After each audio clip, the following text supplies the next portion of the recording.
أعوذ بالله من الشيطان الرجيم. سورة الفيل مكية.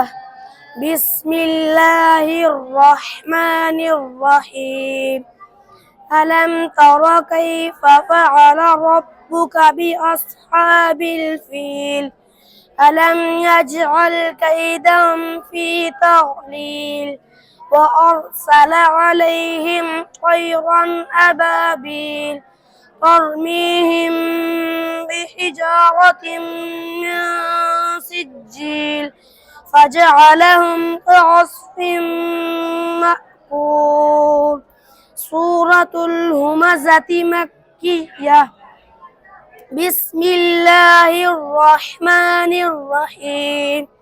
ويل لكل همزة لمزة الذي جمع مالا وعدده يحسب أن ماله أخلده كلا لينبذن في الحطمة وما أدراك ما الحطمة نار الله الموقدة التي تطلع على الأفئدة إنها عليهم مؤصدة في عمد ممددة.